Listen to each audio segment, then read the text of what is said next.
Thank you so much for joining us today. My name is Salome Mwangi. I am with the Idaho Office for Refugees, the Refugee Speakers Bureau. And today I have the pleasure of catching up with Robert Paye. He is one of our speakers, but more than being just a speaker, Robert and I have found very many other places where our lives intersect. He grew up in Liberia, I grew up in Kenya, different countries, but a lot in common when it comes to culture. But I will go ahead and let Robert introduce himself. Welcome, Robert. Thank you very much, Salome. Hi, my name is Robert Paye from Liberia, West Africa. And I love talking a lot. And I'm also president of the Liberia United Association of Idaho.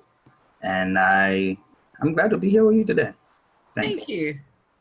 Welcome. I really enjoyed the time that we spent yesterday catching up and figuring out how we're all doing with the pandemic, what it's done to our lives.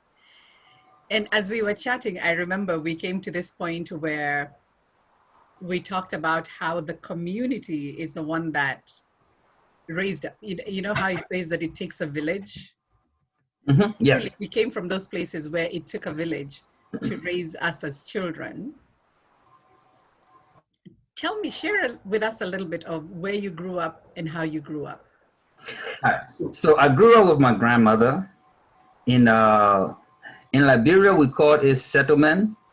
Mm-hmm. And but for here, you might find like the rural area. We have the rural area, and we also have settlement. They were intertwined. So I grew up in one of those areas, and in my community my community was basically like family oriented, wherein every parent was a parent to every child. So, for example, my parent will be a parent not only to me, but to you, and your parent will be a parent also to me, in a sense that your parent had the right to discipline me when I go wrong, without any ramification, and my parent likewise had the right. And one of the interesting things that I caught on that when I grew up a little bit, and that was, if my parents send me to get something, and I go and start, as kids we go and start to play on the road and do things we're not supposed to do, and your parents catches me, your parent would discipline me and tell me, when you get home, tell your parent that you were playing and I discipline you. And when I say discipline, I mean spanking. Right. Yeah. So the trick into that was, as a child, you are afraid when you come home and you said you were playing, you will get another spanking. And I never realized that if you do tell your parent that, oh, I was playing and this person spanked me on the way and told me to tell you, you won't get any spanking from your parent. But if you don't do that, and that person meets your parent, they will tell your parent, they will ask your parent, oh, did Robert tell you what happened yesterday? No, what happened? And then they explained it. So now, because I didn't say that, right, I get double spanking. Wow. Yeah. So it was basically a family community that we actually that I actually grew up in. And it was good. So it was it was in your best interest to report yourself. Yes. Than to withhold that information. Yes. So I learned over the years that basically they were trying to teach us how to own up to our mistakes. Right. Yes, so that if you make mistakes, if you do something that is wrong, you own up to it, be truthful about what you did. Other than that, the punishment is harder than when you actually hide it. It's so funny because growing up, and both my parents disciplined me, so it wasn't just my mom or my dad, but I remember my father's more because he was very thoughtful and deliberate, and he was a disciplinarian. He wasn't a punisher. And so he would always tell me and my siblings, if you tell me the truth, you'll be in less trouble than if I find out for myself or I find out that you lied to me. So it was always in your best interest as dad walked home or as you to just tell him, actually, let me tell you what happened today, or let me tell you what happened yesterday. And therefore it was almost like encouraging that culture of speaking the truth And then sometimes he would just ask you, so what did you learn? And those are lessons that stayed with me, as opposed to when I was bitten and I have no clue why I was being beaten sometimes. Yes. So you grew up in a more, you mentioned like in the rural area, so it was in a smaller community. Yes. What's the name of was it a town or a city? Well, it was we called it a settlement. The name is Royceville. Mm-hmm. And so let me see how to describe it. We have currently we have about 16 counties in Liberia, Uh-huh. and Royceville is basically in two separate counties. Okay. Yeah, I know. When I think about it myself, wonder how is that possible. So there's a major river that flows into the ocean, and Liberia is bordered by the Atlantic Ocean. So we have the Atlantic Ocean over there. Mm-hmm. So there's a river that flows into the ocean. Mm-hmm. That river is called the Po River. Okay. Now that river passes exactly through Royceville. Oh. Yeah. So now in Royceville, we have two sections of Royceville. We got what we call the high ground, Mm-hmm. and we have the beach. Uh-huh. So the high ground is in Bowman County, Okay. and the beach is in Monserrado County. That's how we classify it. And my area that I stay was on the beach. Yeah, even though we have the both places were the same. Mm-hmm. We went back and forth, seeing family members back and forth. So, but my area was on the beach, and I love the beach. I used to go. Sometimes we just used to go walking out on the beach. Yeah, as kids, and I tell you, to walk in the sand is really hard. When you're walking in the sand, it's pulling you back. When you take one step, it's like you're not moving anywhere. No It is a progress. workout. It's Yeah, definitely a workout. yeah, yeah. So that's how Roger was, and the one of the advantages that I was talking with you about yesterday about living on the beach was every time you walk in the sand, you leave tracks. Mm-hmm. Your footprints. Yes, and our people were so good. They were so good until they could identify footprints in the sand. So if I walk from one end of the beach Mm-hmm. to another section, and someone else comes on the beach and the water did not erase my track, they can tell exactly, oh, Robert passed over here. Wow. Yes. Yeah, it was interesting. Is that Mhm. how small the community was that you knew each other so well you could identify somebody's footprints? Well, I won't say it was really small, but the people over there, because of the way we live Mm. and how we knew everybody and everybody knew everybody, Mm-hmm. it was to the extent that I could leave my house and go to another house, and my parents would not worry because they know that that other house is my house as well. So they know exactly whose house you've gone to. Yes. Okay. And yes, and they will know. Okay, if I go to that house, they will know exactly the kind of training I'm going to get from that house. And trust me, some of the houses, my grandma would tell me, "Don't go over there too often." Mm.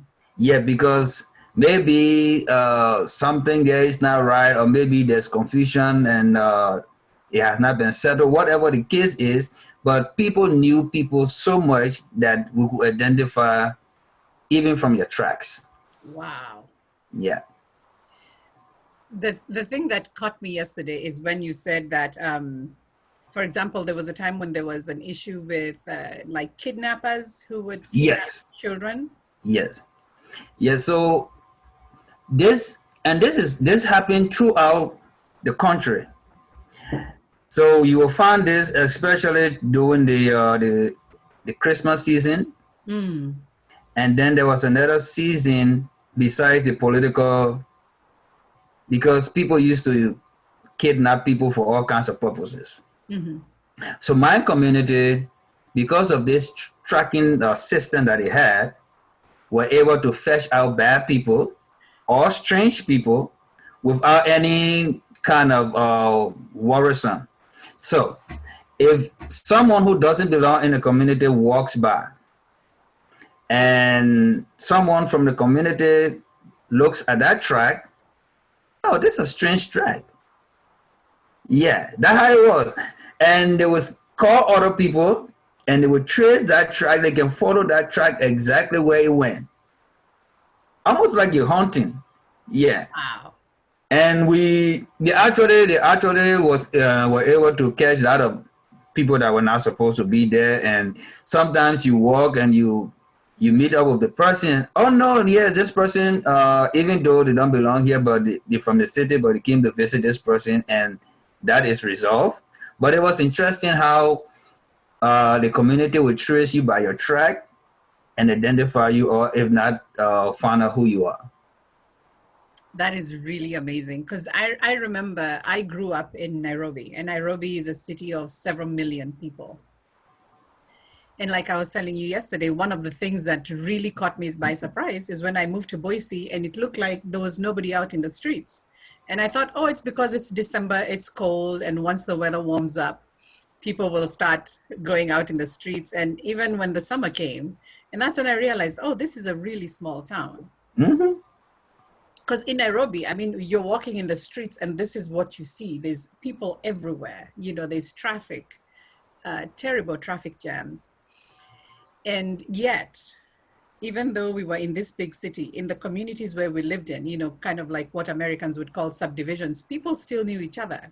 Mm-hmm. And so like you, even though we were in the city, if my neighbor saw me doing something wrong, I don't know, maybe they would spank me, maybe they wouldn't, but they would come back and tell my mom. So there was this surveillance that was happening all the time. And it was better than electronic surveillance because it came with a relationship that we had. And so you found, even though I'm in the city and I'm supposed to be anonymous, I cannot be anonymous because there's neighbors, there's friends, there's relatives who are watching you, who are looking out for you, really, for the most part.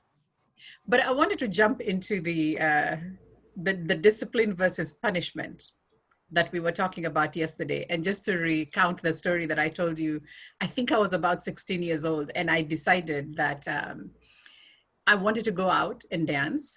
And they had this club. It was called Beat House. Anybody who grew up in Nairobi then knows about it.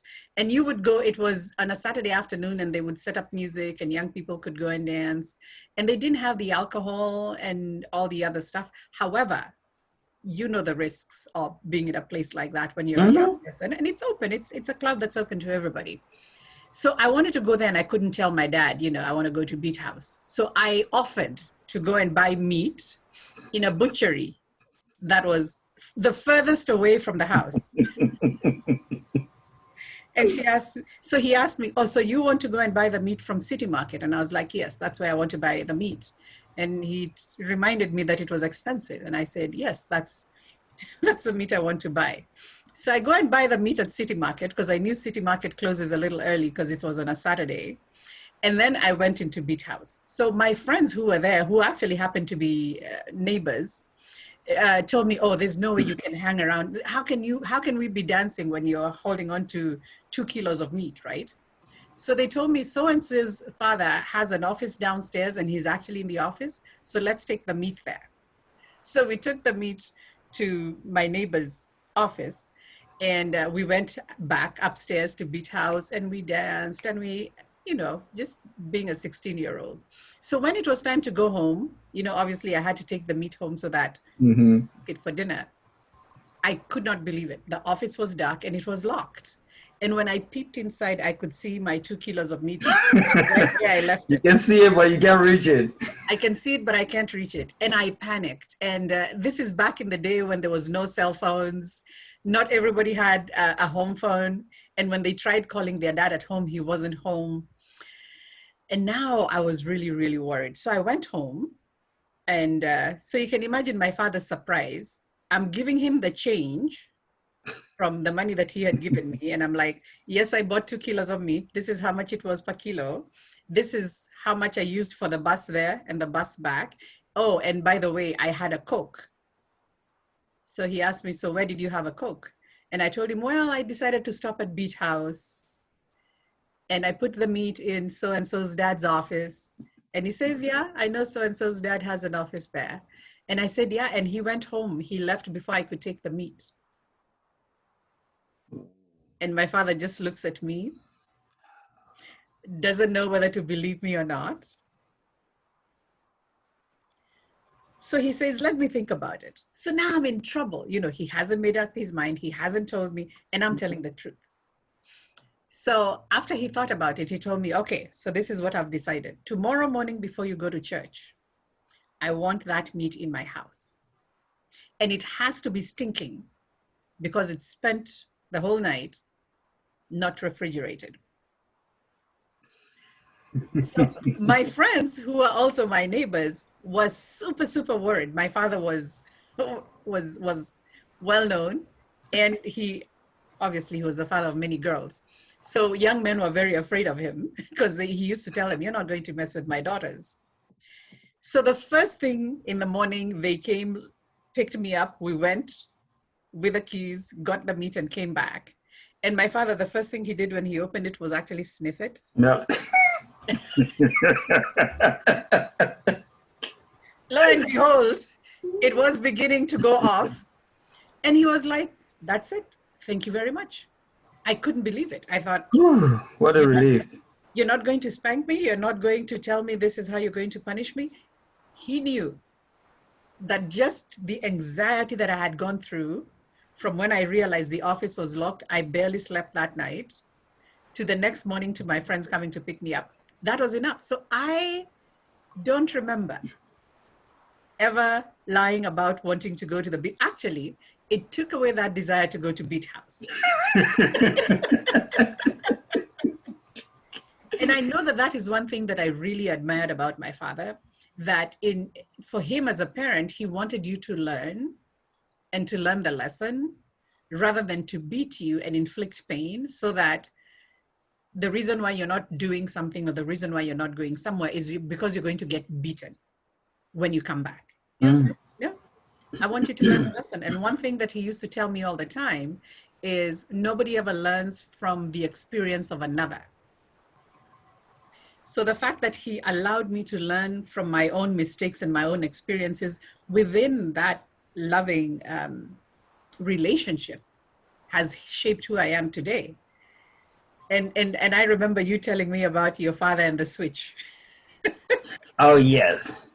Yeah, my dad and myself, we had a very awesome relationship. My dad, we did more talking than regular father and child would do.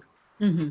Yeah, my dad will come and sometimes we'll actually sit and discuss things.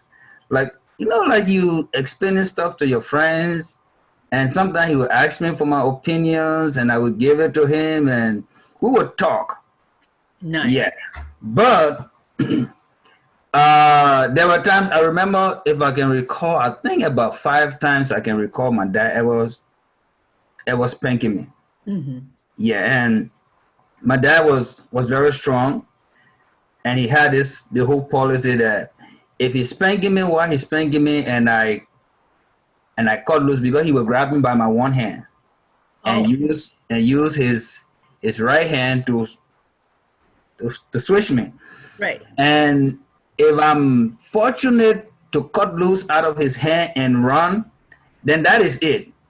So even if he just land one lash on me and I managed to break loose, that was it. It's not like you would think, oh, okay, he will run behind me, he will grab me, and he will continue on the whip. No. Mm-hmm. Yeah, that was his policy, and that was who he is. And we would talk. We did more talking than anything. I remember this woman that he was dating. Yeah, she was she had her ways.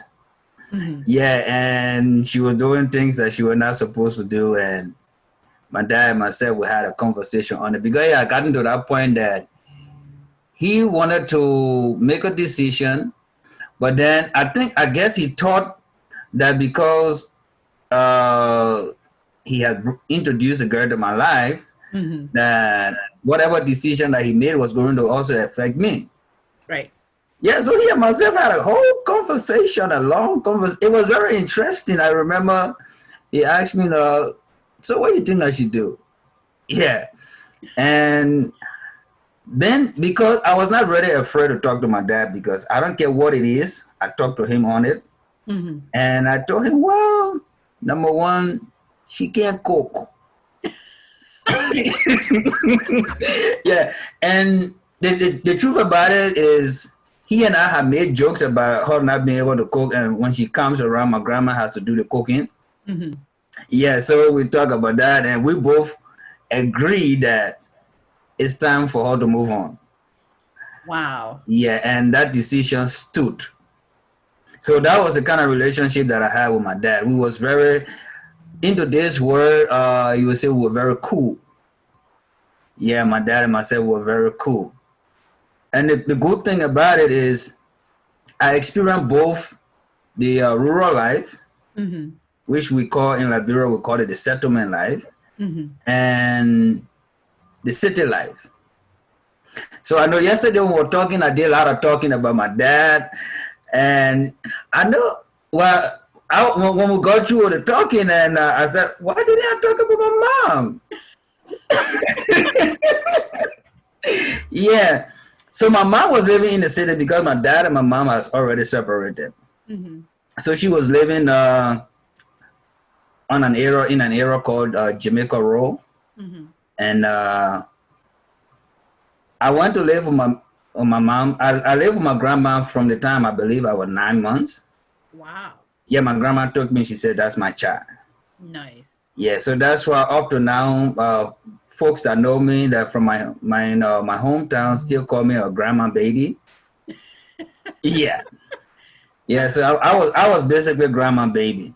Mm-hmm. So when I completed the school back in my home, I think about second grade, the school stops to second grade.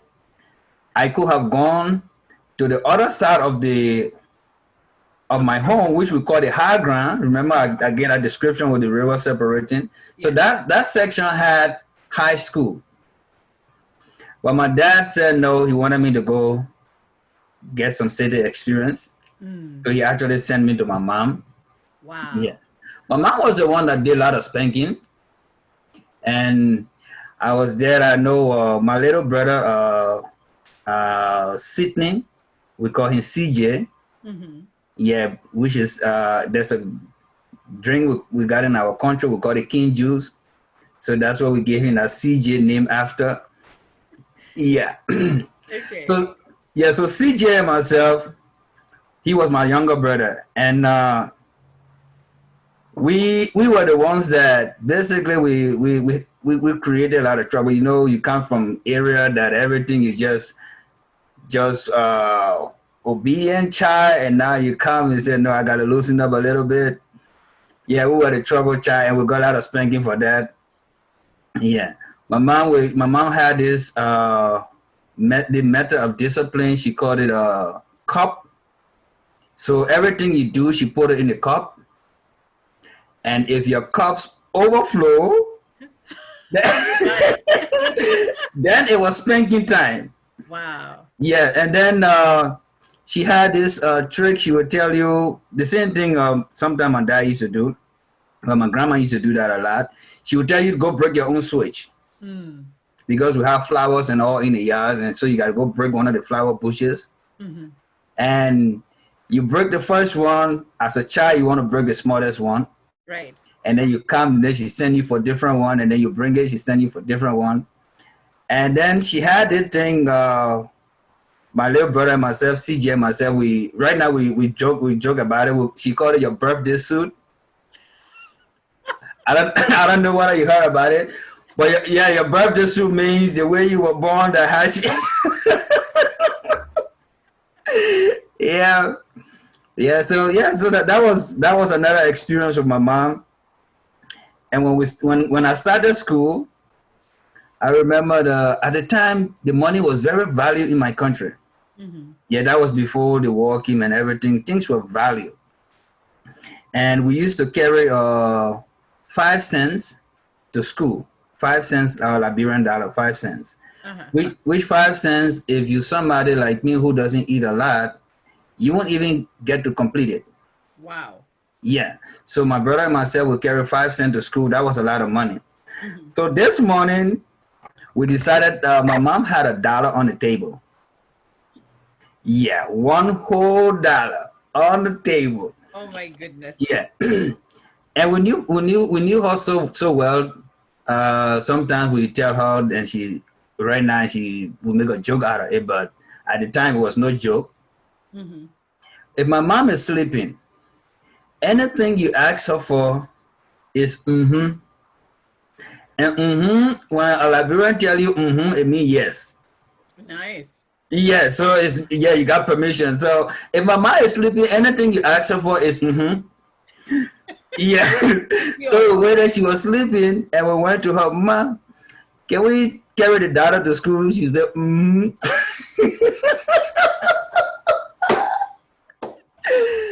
Oh, Salome, we were like the kings on campus that day. We bought lunches for ourselves. We bought lunches for our class. Oh, all our friends. We basically charter recess. Oh my goodness. How old were you then? Uh Let me see. I will put a little hold on that. Yeah, so I was actually little. We were little, but we planned our tricks. Yeah, and the reason I don't like to talk about ages too much. Mm-hmm. Yeah, but we were young. About what grade were you in? Like second? I mean, No, I was in third grade. I'm just trying to imagine these kids who are so rich. They're buying everybody lunch. Yeah. So I was in third grade because that was the first year that I left from my home Mm-hmm. and from my grandmom and came. So I graduated from the second grade because the school stopped the second grade. Mm-hmm. So after my graduation to the third grade, I came to my mom.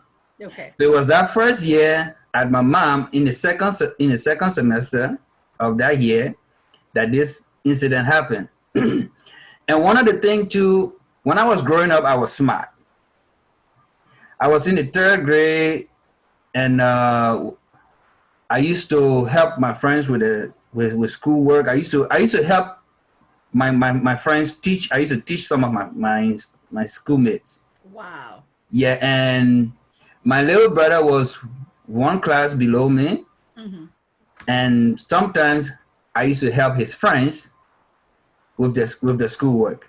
I was smart until I grew up. I don't know why I grew up. Yeah, I was really really smart, and so a lot of the children in the school knew me, and my little brother and myself. At this time now, we were really troublesome. So even if you didn't know me because I was smart, you might have known me because I was troublesome. Mm-hmm. And we were also good in playing football, which we call soccer today, Right. in America. So if you didn't know me because I was smart or because I was troublesome, you might know me because I was a very good football player. Right. Yeah, so it was very easy to have a whole group follow us at that time, even though we were little. And we came home after the enjoyment. We came home and everything, and my mom called us in the room. The moment she calls you in the room, you know there's trouble. Yes. So she said, what happened to my dollar on the table? Mm. Oh, mom, you told us to take it. Really? Yes, we actually can we carry the dollar to school, and you said, mm-hmm. Why were you Why will you ask me for something when I'm sleeping when you know the answer will be And that day was the day that one of our cups got full. Yes. Yes, and we had to get in our birthday suit. Yep. Yeah. where's CJ today? Is he here in the Uh, US? yes, he's in North Carolina.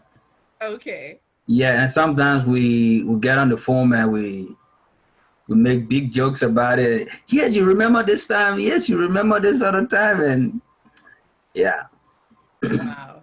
Now, you also mentioned that, remind me how you would identify your father's footprints on the Oh, so in Riceville, and when I started to grow up and I started to learn some of the reason for the things that they were doing, mm-hmm.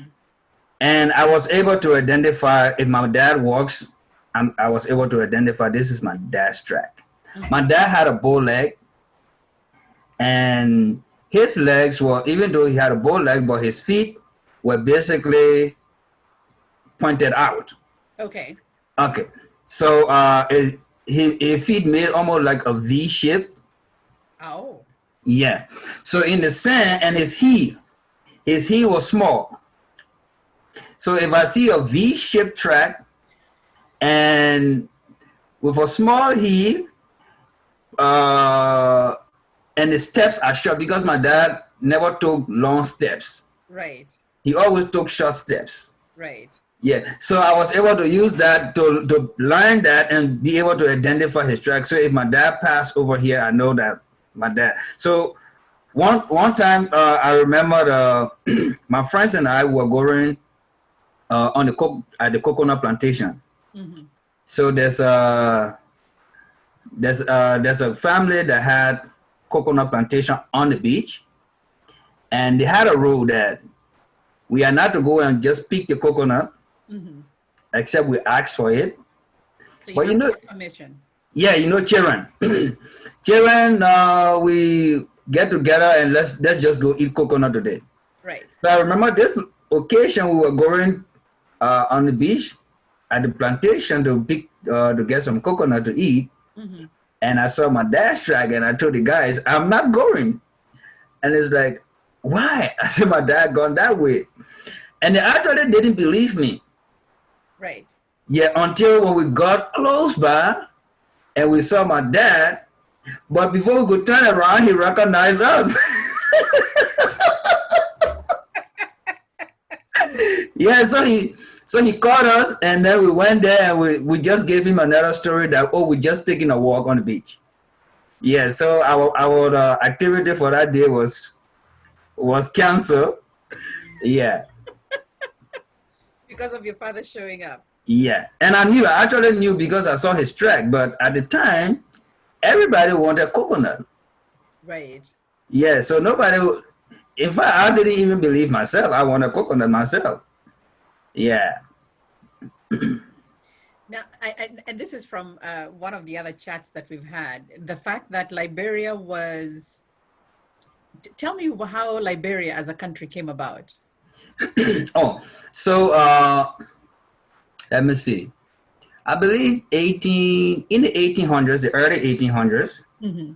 Yeah, so there was an organization in the U.S. called the ACS, the American Colonization Society, Mm-hmm. and they were made of a lot of people, some in governments, but they came together at the time of the abolition of slavery, Uh-huh. and they wanted to repatriate free Africans back to Africa. So they decided to come together and find a way to send them back. And so they came up with this idea, and the whole process went through, I believe, in 1822. Mm-hmm. They sent the first group of slaves, free Africans back. In the history book, you will see free slaves. But then thinking about it over a long time, if you are free, you are not a slave. So I think we need to correct that part of history. Yeah, so they sent the first group of free Africans back, and they landed on an island called Shebro Island, mm-hmm. which is currently today in Sierra Leone, our neighboring country. Mm-hmm. But because of mosquitoes bite and malaria from the bites, a lot of them started to die. Right. So they started to move upward. and they landed on another island called Crystal Palace Island, which is now Providence Island in Liberia. Mm-hmm. And that's how they settled over there because the land was good. It was just good. Yeah, really, really good. And it was suitable for them. So they landed over there. So that's how the forming of Liberia started. And the ACS over here used to send people over there to govern them. Mm-hmm. And at the time, they called them agents. Mm-hmm. I remember the first agent was Judy Ashman. Uh-huh. Yeah. So from 1822 to 1839, Liberia was run by agents. Yeah. From the U.S. Yes, from the U.S. Okay. But there was another settlement in Liberia called Maryland. Maryland was almost like an independent settlement Mm-hmm. from the same because some people, some of the free Africans settled over there. Mm-hmm. And then when they came together, they decided, well, instead of being separated, let's come together and unite as one country, one people. So then they came together and they formed what is known in our history today as the Commonwealth. Okay. Yeah, so we have the Commonwealth now. And in 1847, they decided to declare their independence. Wow. Yes, and one of the reasons, according to history, for that decision, that early decision, was Liberia was a very huge country at the time. Right. Landmass when it comes to sizing, Mm-hmm. but the French and the British decided to take away some of our lands for their colonies. Oh. Yes, because Sierra Leone was a colony of Great Britain at the time, Uh-huh. and then Guinea and Ivory Coast was a colony of the French. Mm-hmm. So they took a lot of our land. Oh. Yes. So to avoid that, the only way we could stop that is if we were a sovereign nation. Right. Yeah. So that was one of the reasons that they came. Oh, okay. Then they said, well, let's declare our independence. And on July 26, 1847, we declared our independence. And interestingly, at the time, we were still flying the American flag. Oh. Yeah, because even though we were not colonized, Right. and America was not basically the one that gave us the ability to declare our independence, it was just a group of people, the ACS. But everything that we have learned from over here as slaves, Mm-hmm. yeah, they took back with so that what they practice. So they practice the flag. Even our system of government is modeled after the U.S. Wow. Yeah, yeah. So it was not until August 24th that we were able to raise our own flag, Nice. which if you look at Liberia flag right now, the only difference between the Liberia flag and the U.S. flag is the U.S. flag have 52 stars. 51. Yes, and Liberia flag have 1 star. Wow. Yes. Now, going back to your dad, and thank you for that history. It's always such a fascinating history about Liberia and the fact that it was this country where after the slaves were set free, they could actually try and find their way back to where they came from. Tell me where your dad is today with all these fond memories. I know your mom is in Philadelphia. Yes. Yes. Unfortunately, I lost my dad about 2 years ago. Hmm. Yeah. And I think of all the sweet memories that I got, one of the saddest memory that I got of him is that I was not even able to go there to see him being laid to rest. Right. Yeah, both my dad and my grandma. Yeah. Yeah, so he's gone. Yeah. I'm so sorry. Yeah, but his memory and the lesson that he taught me and all those things I still hold dear today. Right. And I think that's some of the things that actually got me still going and still strong. Right. Yeah. And you know, I know that pain because, like I was sharing with you yesterday, my father died in November of 2009, and I was in the middle of applying for my citizenship. And so the question was, do I abandon the whole process and travel back home for the funeral? And I didn't come here with a passport because I came here as a refugee. So obviously you don't have a passport. When I tried to apply for a travel document, they told me it would take about 3 months to process. Wow. And so I just thought, we're not going to hold the body for 3 months. And after all, he's gone. And so I understand that pain of not being able to be there or to pay your last respects. However, we do have the memories. I know. And I believe that they still live in us because, you know, here we are talking about them and here we are talking of the lessons that we have learned from them and leaned from them. And I believe that we're passing them on to others that we meet, whether it's our children or the people who live around us. So I'm Yes. grateful for your father's life and for the memories that he left you with. All right. So, not that we want to end on a downer, but I truly do appreciate you sharing your memories about growing up in Liberia and what discipline looked like from your parents, It's always a pleasure. and a little history about Liberia, which I always find very fascinating. Thank you.